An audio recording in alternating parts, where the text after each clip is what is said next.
Jai Guru, everyone. Jai Guru. Jai Guru. And welcome to this episode of Yogananda Podcast. We have the trio today, minus Lauren. She'll be joining us again shortly, but we are going to go over chapter 22.2 of the Autobiography of a Yogi. It's actually a really exciting little episode that we have here today. We're going to cover a really profound part of this chapter. We'll do our best, but I'm sure the listeners will have their inputs as well. So feel free to join in the comments section, of course. We had a pretty interesting start to the chapter. Lauren took us over it, but in her absence, Mike kindly do the honors and tell us what, if anyone didn't tune into that episode, what did they miss? Yeah, we started. The chapter is called The Heart of a Stone Image, and it's about Yogananda's older sister Roma, who is married, and she complains that her husband is not very spiritually inclined. And on the contrary, he makes fun of her spiritual ideals. And so she went to Mukunda and asked him for help. And so Mukunda, he planned a trip to go to the Kali temple in Dakshineswar with her husband Satish. And on the way, he already starts making fun of swamis and gods and Divine Mother. And they arrive there, and Mukunda starts meditating. They're going into a state of trance. The last conversation he had with Satish was about the lunch. It was very important to Satish that Mukunda organizes the lunch for him. And now Mukunda is meditating and trying to reach Mother Kali to ask for her help to sway Satish. And we'll see how this plays out in this next part. Thank you, Mike.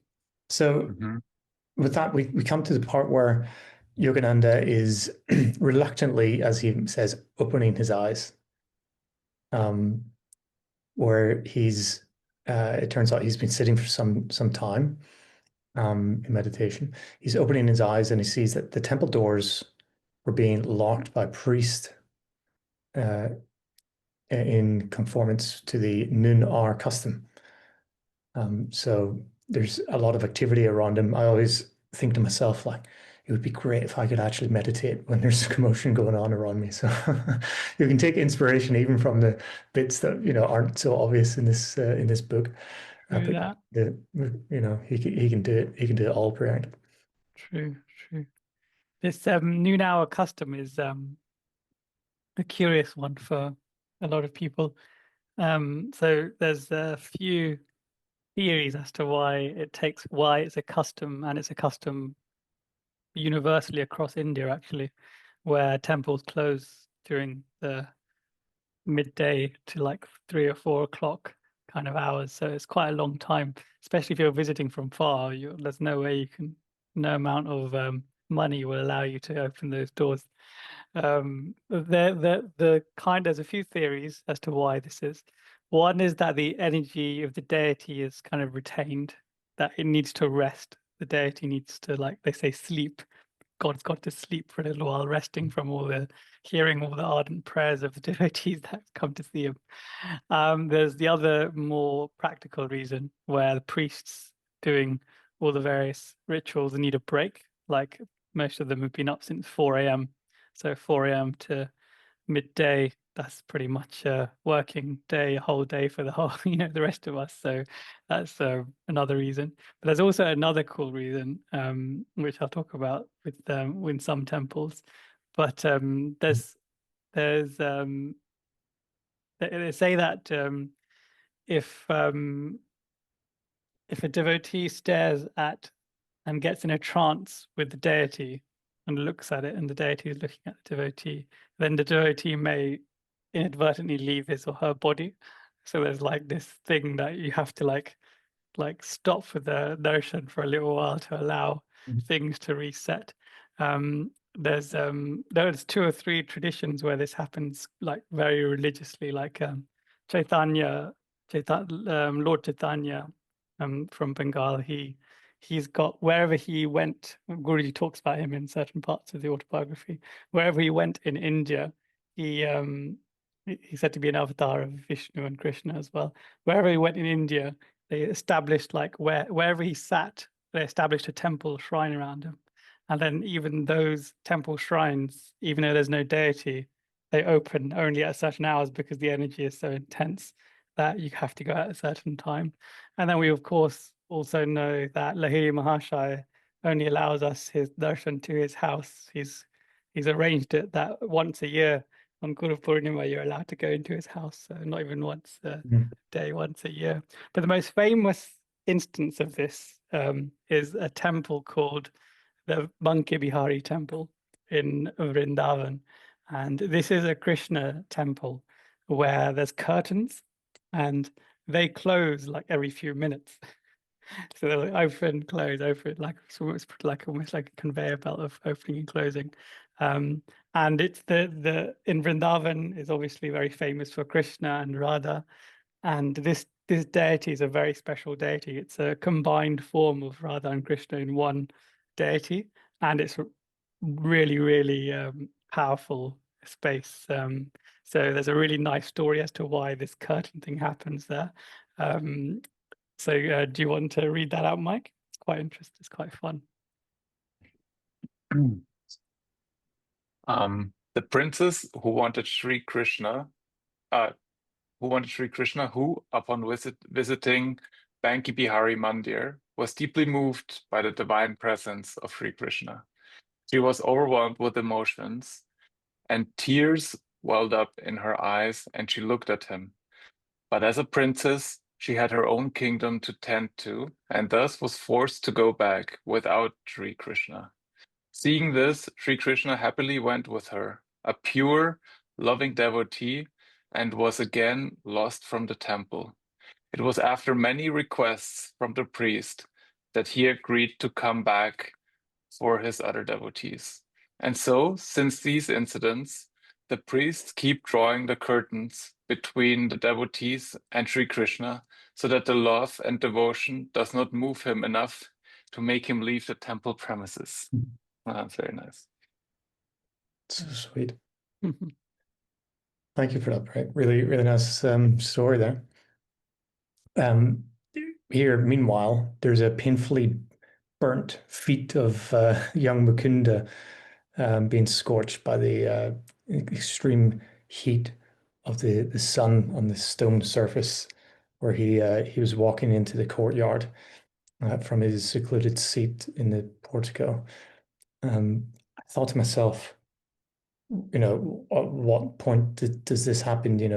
Had he been somewhat detached from the body in this moment and sort of not affected by this heat? But he realized it, later on. But yeah, I've had it before. It's definitely something you would rather avoid, right, Mike? Yes, 100%. Oh, Yes, I remember when I went to the Kali temple. So you're supposed to take off your shoes there, right? And so you're with your bare feet on the stone floor there, and it's hot. It's really hot, and all the shade is taken up already by people. Like you can see where shade is. There's all the people, and where the sun is. So it's basically something that when you meditate for a long time and maybe the sun shifts and suddenly you are in the sun, you get baked, and I can totally see how he feels. You just see the crowd shifting with the sun, with the shade all day. I was Mike, I was stalking some of your old Facebook photos just the other day, actually, and I think you've got a lot of your India trip photos in there with your family, and you look so different from then to now. Like back then, Mike really did look like a crazy Einstein type scientist, and now he's like somehow over the years he's become more mellow in his academic appearance. Californianized. Yeah, maybe. London and then California, yeah. Reduced his Yeah. academic persona. That's what the big city does to you. Yeah. Yeah. What's the always wear sunscreen song? Stay in the city and leave before it makes it too hard. And stay in West Coast or something. Leave before it makes it too soft. So careful, Mike. There's a warning for you. From that. Do you know the song? So there's no not. You don't know the song? Okay. Always wear. Maybe if you sang it, so we It's don't. kind of We not can't. even sung. It's more like spoken wisdom. It's really, if anyone hasn't heard it, always wear sunscreen. Check it out. It's really cool. I thought it was like world famous. Sorry. Okay. Moving on. You dreamed it, mate. You dreamed it. In Northern Ireland, maybe in the small remits of this world where I live. So Yogananda is remonstrating to Divine Mother, and he's holding her to account. He's saying that thou didst not come to me in vision, and thou art hidden in the temple behind closed doors. I thought this is a wonderfully honest account of what's happening. He's just not satisfied that the Divine Mother hadn't appeared to him, and he's calling her to answer his prayers. And I just love the sincerity of this line, Priyank. And this kind of line here, thou didst not come to me in a vision, and now thou art hidden in the temple behind closed doors. It really reminds me of the cosmic chant, who is in my temple? Who is in my temple? All the doors do open themselves, all acts will light themselves. Darkness like a dark bird flies away or flies away. It's like that kind of feeling of this chant kind of is in these few words, I feel, because we also sometimes remonstrate that Divine Mother doesn't come to us in visions, or often in my case. Often's good enough. I'd take not Every often. now and then would be good enough. No, I often remonstrate that she doesn't come. So. Oh, okay, okay. So Yeah. I thought you were dropping some kind of hint there. No, it's lovely this line, because Guruji is calling Divine Mother on behalf of the brother-in-law, as he says here, that he wanted to offer a special prayer. So not only is he acknowledging actually for us that, even Guruji and his heartfelt focus in meditation, that Divine Mother might not answer the prayer immediately. So we can take some solace from that and strive to do more. He's calling for her to answer his prayer.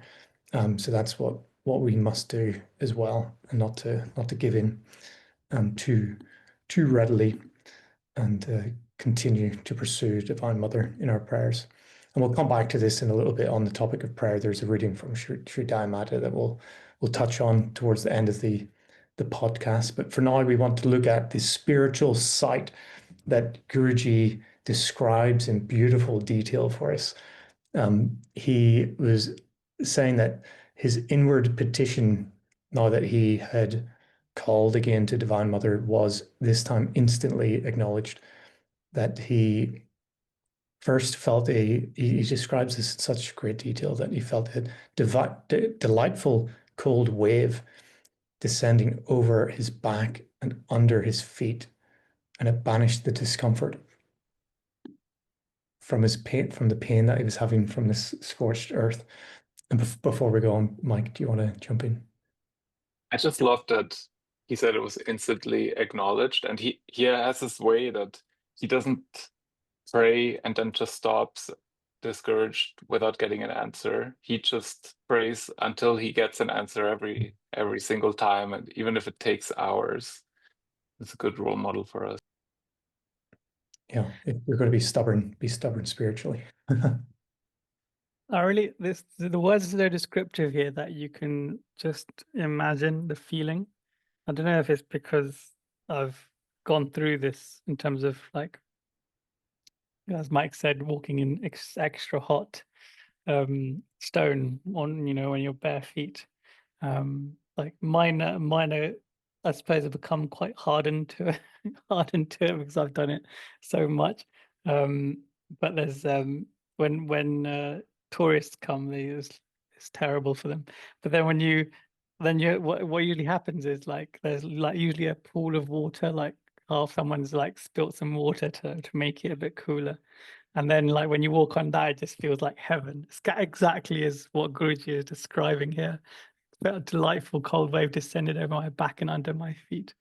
It's a really powerful description of the grace that he's felt, but we also, in a mundane way, feel it sometimes in temples as well.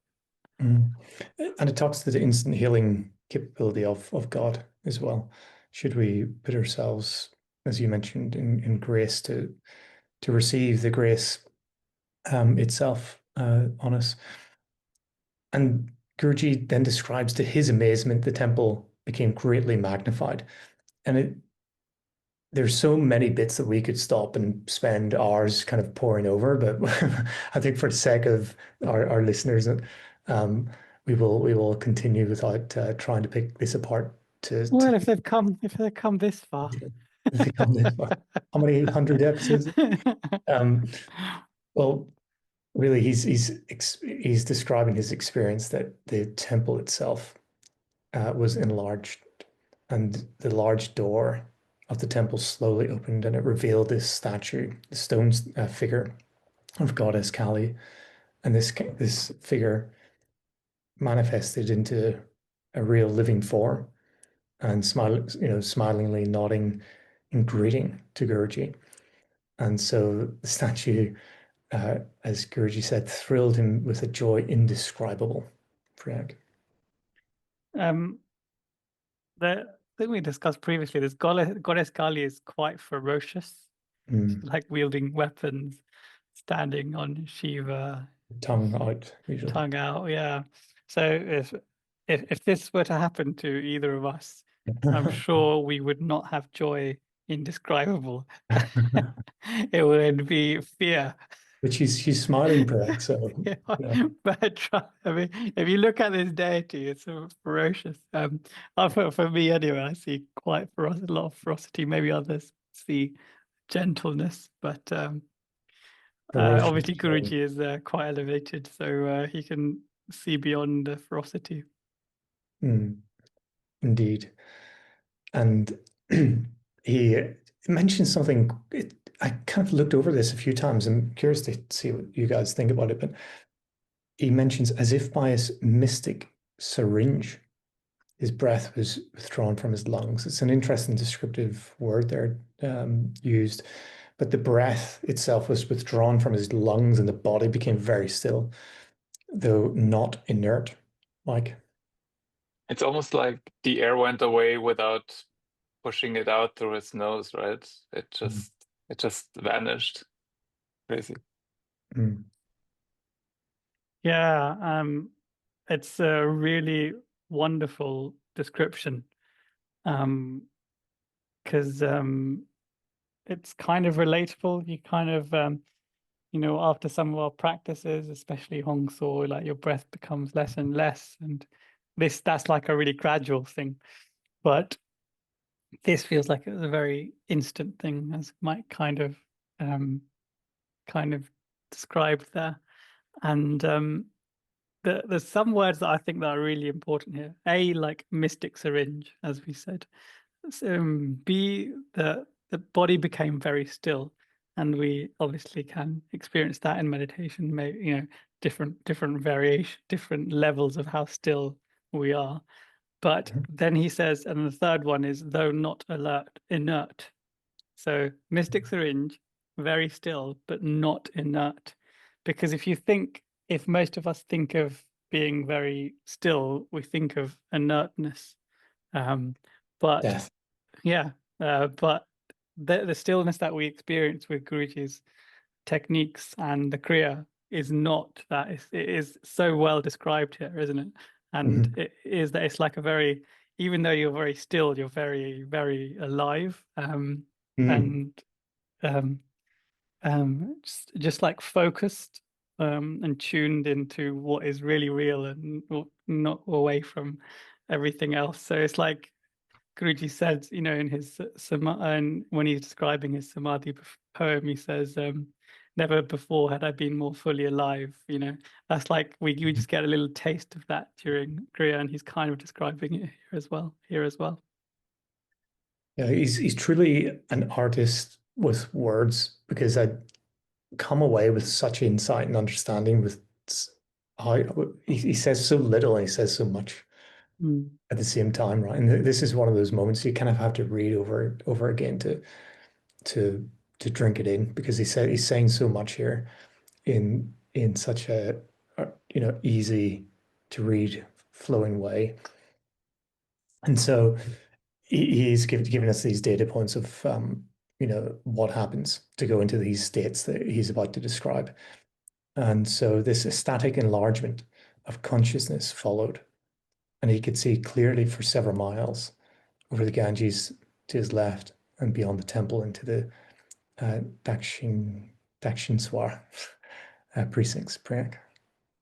This is really interesting. So for Ganga to be on his left, he has to. So as you walk, you kind of walk round and you face the deity. And then if you're facing the deity from where you get in, the Ganga is on your left. You can see it through the trees.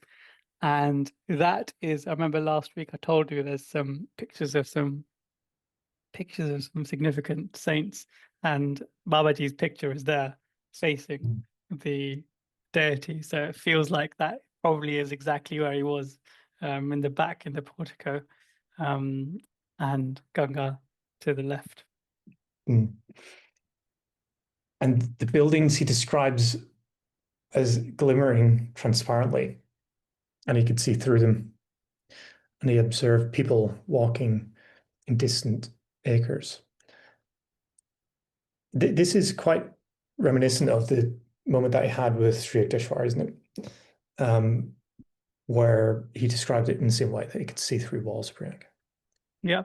And the bioscopes with Master Mahashaya, I think it was somewhat similar.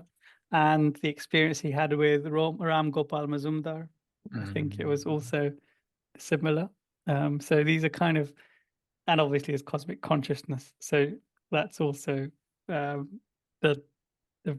most significant one. And all the others are like mini versions of that chapter, the cosmic, my experience in cosmic consciousness. So these all feel like they could all be in the same chapter, couldn't they?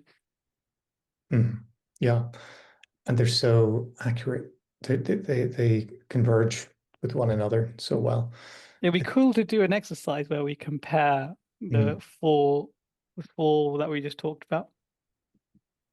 Yeah, or maybe listeners can. Side quest. I looked at the multiple side quest. Yeah. So he's able to describe here the abilities that come with this state that he's entering. And he says that though he was breathless and though his body remained in a strangely quiet state, he was able to move his hands and feet freely. So he was, I don't know, maybe experimenting with this state in some way. I could just imagine him sort of seeing what he can do, almost like a scientist, trying to test out this current state that he was in. For several minutes, he experimented in closing, opening his eyes, and he said that in either state he could see distinctly the whole area, the whole panorama around him. So what's going on here? I guess he's sort of playing with the moment of where is it? This consciousness that is in. Is it changing when he closes his eyes, when he opens his eyes? So he's able to stay in this moment quite well. I was curious, what did you guys think of this, and what state is he in? Because we talk about the various states of meditation where you enter Samadhi and Savikalpa, Nirvikalpa. I'm just curious, did you have any thoughts on this? Or is it sort of hard to tell? I think he's on the precipice, or like the horizon between the physical and the astral.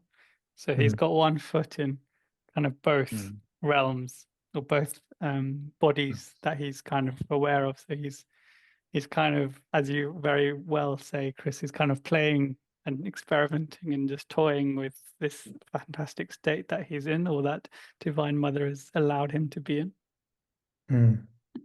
Yeah, so super curious. And it raises the question of matter as well. He's able to say that he can see through walls, and he goes in to describe the spiritual sight as X-ray light, that it can penetrate into all matter. The divine eye. This is one of the best lines I think I've read in a while here. The divine eye is center everywhere, circumference nowhere. Wow. Mike? It is kind of this moment where you see that this whole world is just a dream and not real. It somehow reminds me of that scene in The Matrix when he suddenly sees everything is zeros and ones and nothing is real. So I I mean, if it's not the first time for Mukunda to see that, but when you go into this state for the first time, you might be surprised what you're seeing.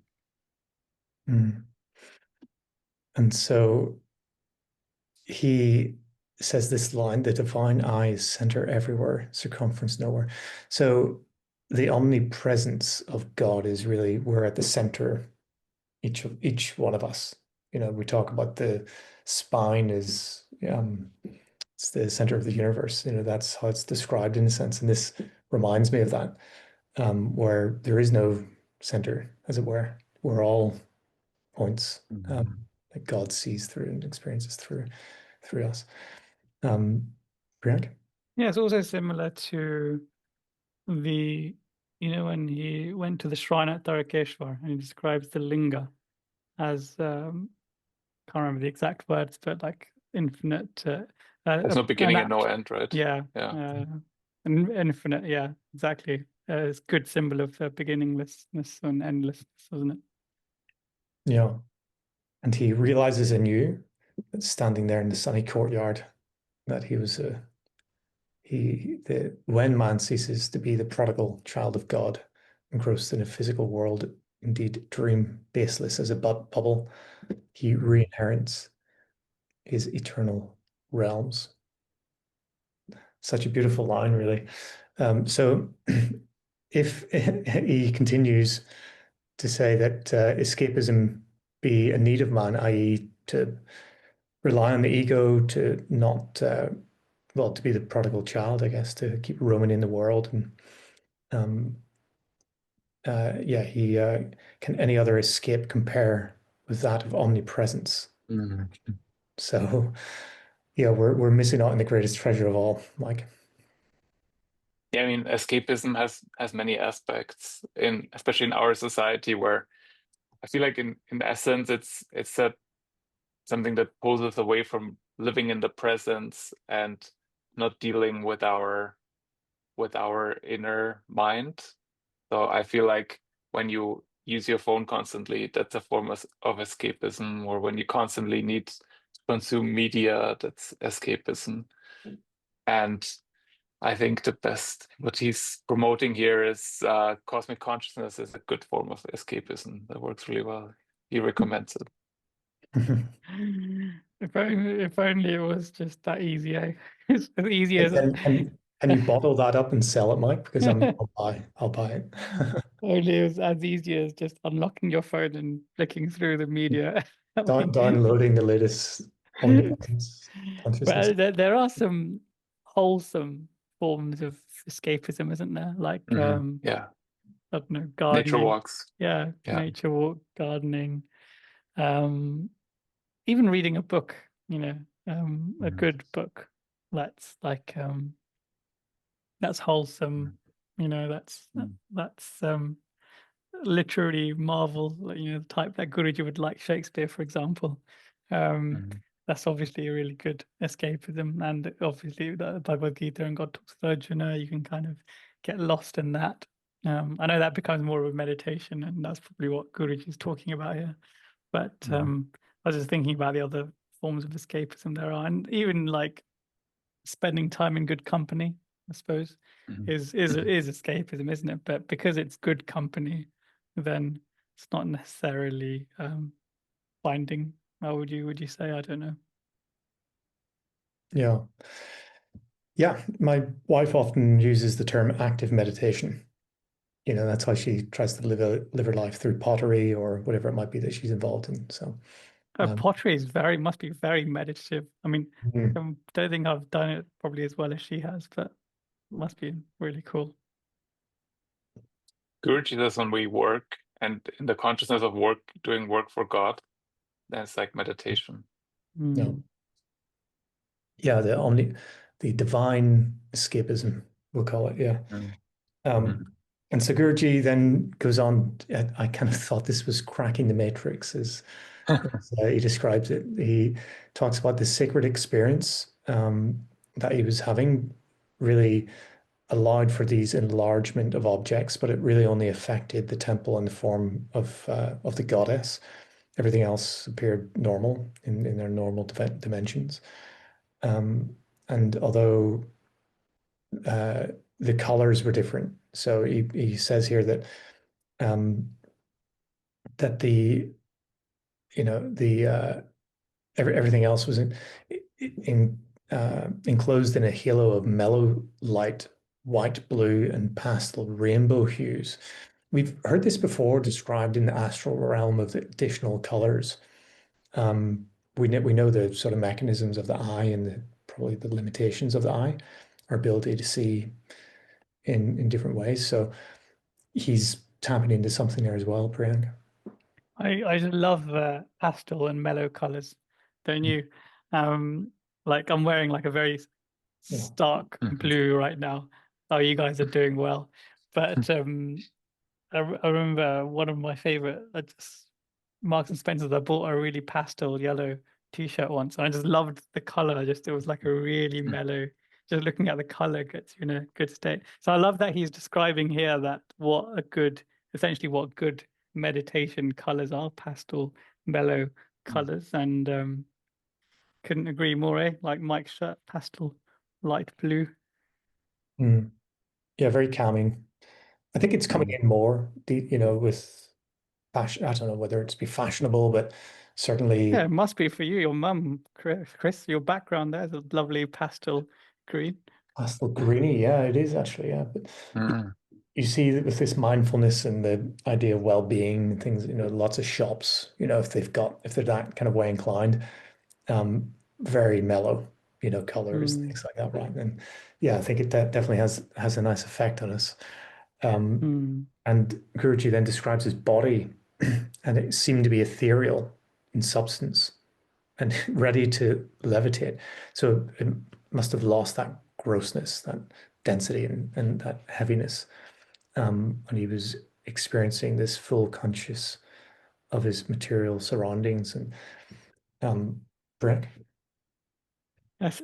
This ready to levitate concept, we sometimes get it in meditate. If you're having a really good meditation, you don't feel your weight. And if you're really conscious of yourself, you'll feel like, oh, your hips uncomfortable or your knees uncomfortable, or if I'm on the floor, my ankle's feeling like it's going to collapse.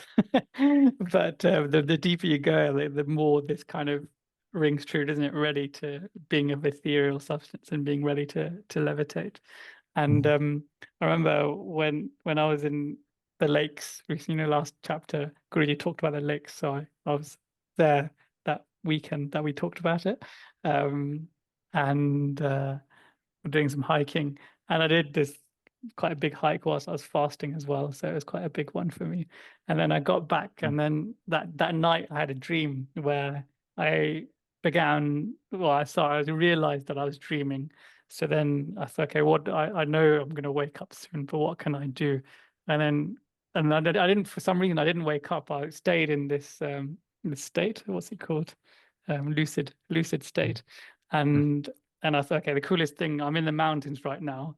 This stupid 8-hour walk that I did, let me fly there in an instant instead.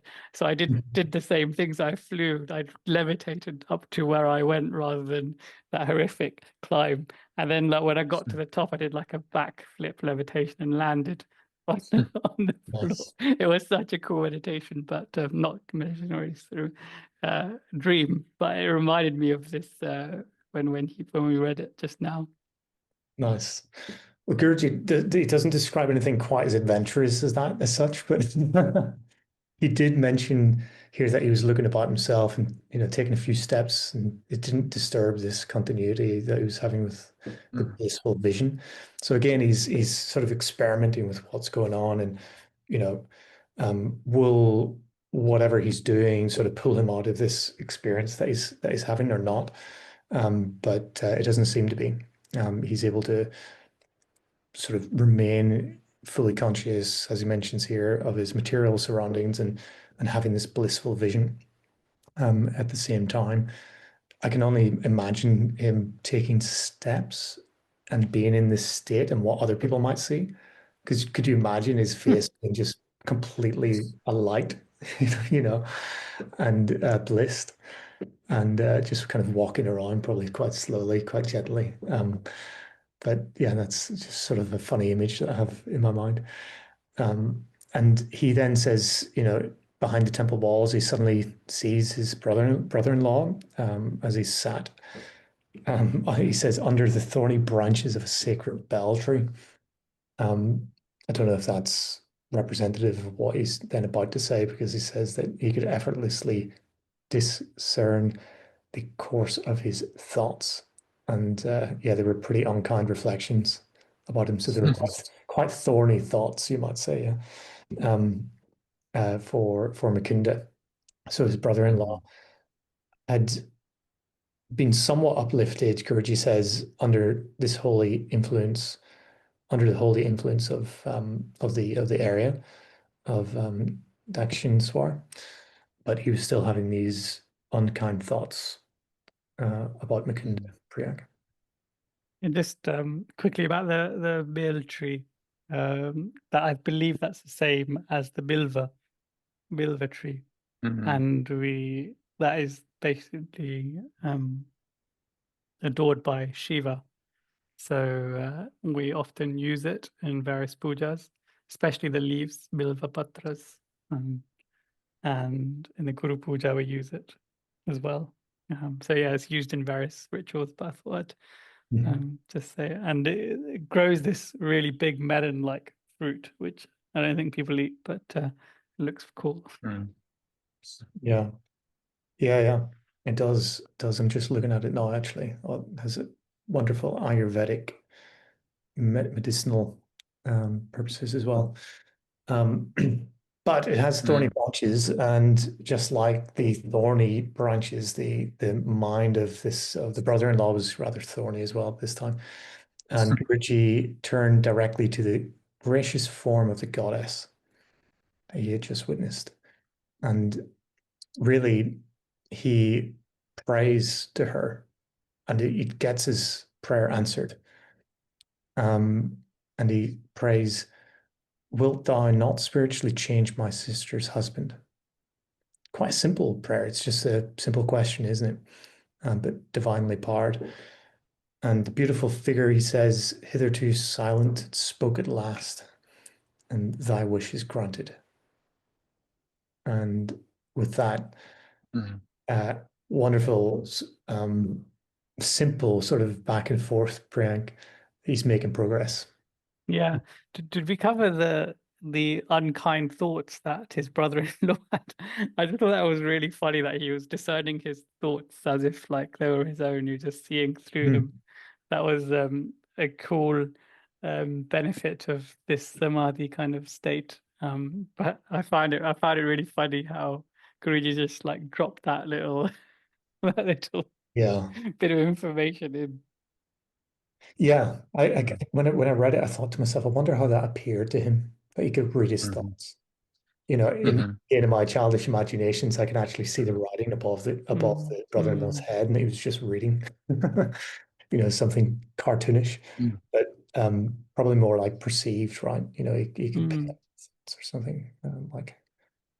I think that's also an aspect of the astral world where you can hear other people's thoughts. I think the most recent example that I read was not a spiritual book, but an account of someone who had a near-death experience, who said he suddenly started hearing the thoughts of all the people around him. And so I feel like that's probably an aspect of the astral plane, that thoughts are not as private as they are here. Yeah, that's the grace of God, I think, is you know, that we have some way to go before Mhm. being able to live permanently in the astral world where the thoughts are not harmful to others. Mhm. That's disharmonious and so on, right?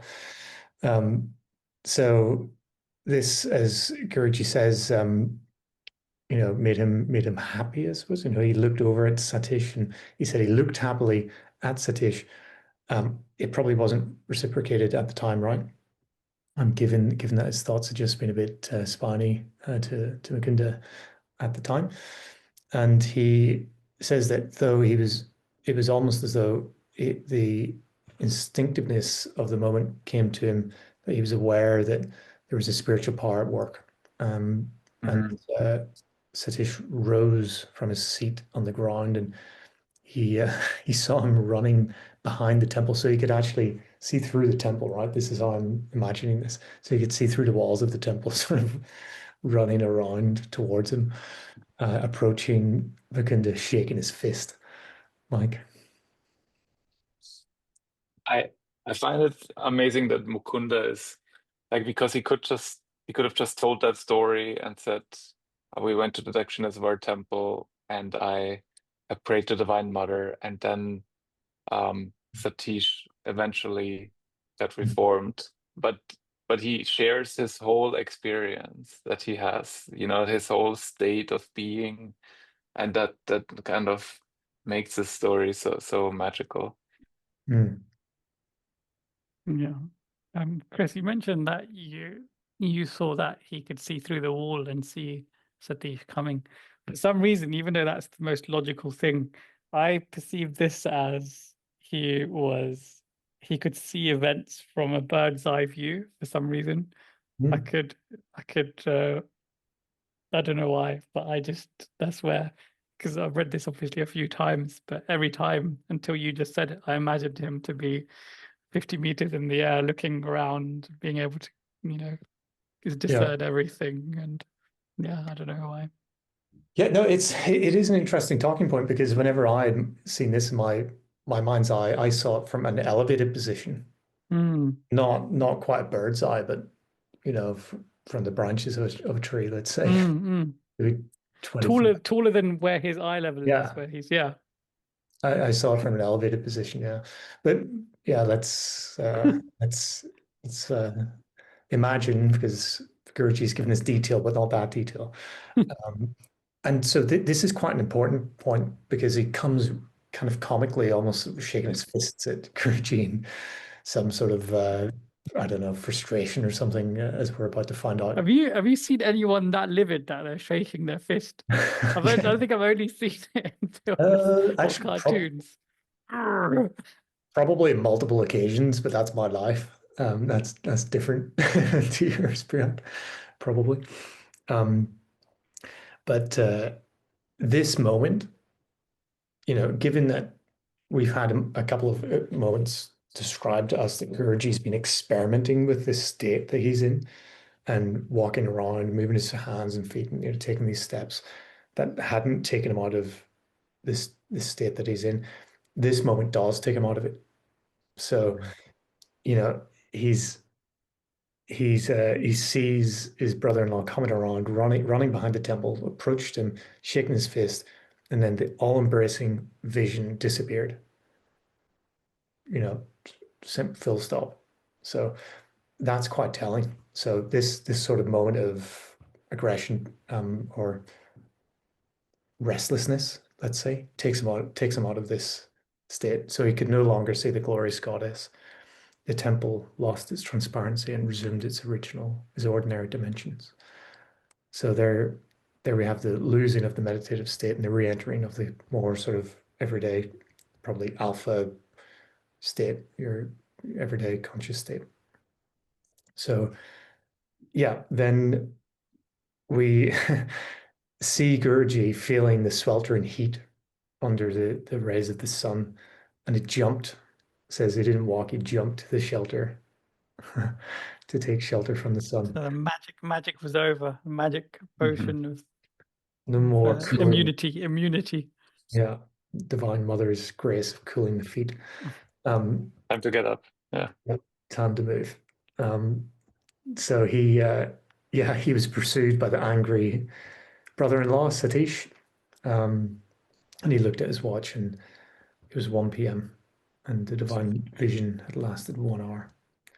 So it's a bit of a hint to the passage of time there as well, right? So he's, to my mind, he's saying, look, that did not feel like 1 hour. So we've all been in moments where time passes quickly. I think when you're having fun, that's the saying. And he certainly was having fun here in this state,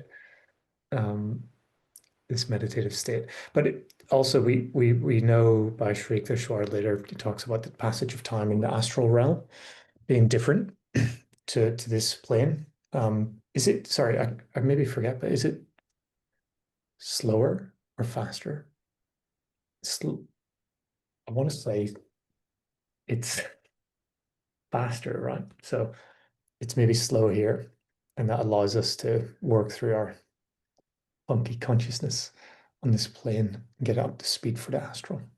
But yeah, maybe the listeners can correct us on that if need be. Yeah. I do 15-minute period of silence and stillness after the practices, and it's so funny how in different stages of my life and different meditations that how long that 15 seconds feels.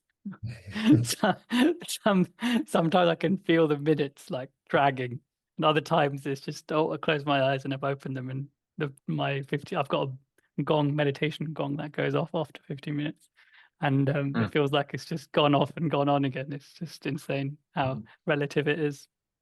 Yeah, I remember when I first started going to the SRF Centre in London, and sometimes people get tired, sometimes they do nod off in meditation, right? And sometimes it happens. I must have had a deep meditation. I'm going to stick with this story because I had this meditation and it felt like an instant, and I thought to myself, gosh, was I sleeping? Like, was I one of them with those guys? To this day, I'm not quite sure. It was a long day at work, but I felt really refreshed after it. I'll say that much. It's the cosmic part of the meditation, cosmic drama, isn't it? We don't know what happens sometimes. Yes, exactly. Yeah. We don't need to know sometimes. So, If only God could give us feedback. Yeah, which he does in time. He does in time. Guruji says like the only way you can measure progress is the depth of your meditation, right? Yeah. Yeah, that's a good point. So we know when we're making steps forward by the bliss and the wisdom and the peace and the joy and the intellect that comes to us through meditation. Mike had to jump off, but there's a little reading that we can do, Priyank, you and I, on prayer. And it's the praying for others. This is, one of the topics of this episode. And we'll close with this. And Priyank, you can talk about what we have to look forward to in the next episode, next part of the chapter. So we can manifest God's power with prayer. And Sri Dayamata was saying that sometimes people asked her, what is the best way to pray for others? And she responded by saying, to pray for others is right and good. Sorry, let me restart. To pray for others is right and good, asking above all that they may be receptive to God and thus receive physical, mental, or spiritual help direct from the divine physician. This is the basis of all prayer. God's blessing is ever present. Receptivity is often lacking. Prayer heightens receptivity. When you are affirming healing for others or yourself, visualize the tremendous force of God's healing power as a white light surrounding you or the person for whom you are praying. Feel that It is melting away all illness and imperfection. Every uplifting thought we think, every prayer we utter, every good action we perform is impregnated with God's power. We can manifest his power in greater and greater ways as our faith becomes stronger and our love for God becomes deeper. Thought is a force. It has immense power. That is why I believe so deeply in the worldwide prayer circle that Paramahansa Yogananda began. I hope you are all involved in it. When people send forth concentrated, positive thoughts of peace, love, goodwill, forgiveness, as in the healing technique used by the worldwide prayer circle, this generates a great power. If the masses were to do this, it would set up a vibration of goodness that would be powerful enough to change the world. Thank you, Priyank, and thank you, Sri Daya Mata, for the words of wisdom there on prayer. So yeah, not only can we pray for our,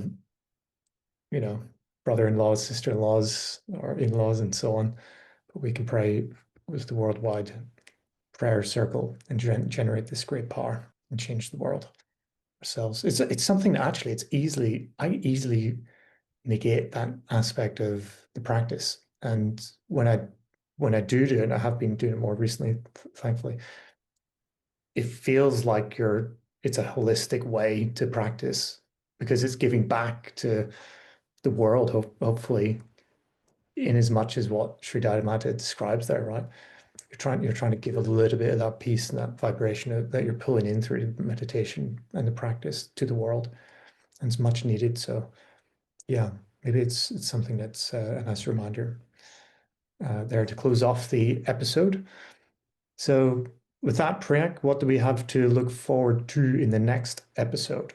It's quite a big last section, actually. Don't know how we'll cover it in an hour. But Guruji describes really Satish's transformation from aggressor to essentially a devotee. And he has this real deep repentance. He has a deep moment of reflection and then consequently a realization and a big swerve in his way of life and the direction. And much obviously to the joy of Mukunda and Aroma. And then there's this absolutely stunningly, divinely romantic relationship between Aroma Devi and Satish. And it's described here. It's so beautiful. It's difficult to read when you read it. And it's going to be, I think, difficult for us to talk about it as well without welling up. But we'll try. And then there's also some parallel sections in this about how they both left their bodies, and Guruji describes that in beautiful detail here as well. But also in the book Mejda, Sanandalal Ghosh describes some intricate details of this narrative, which we'll also go through as well before ending the chapter. Awesome. Well, with that, thank you to our listeners, viewers for tuning in, and see you next time. Jai Guru. Jai Guru.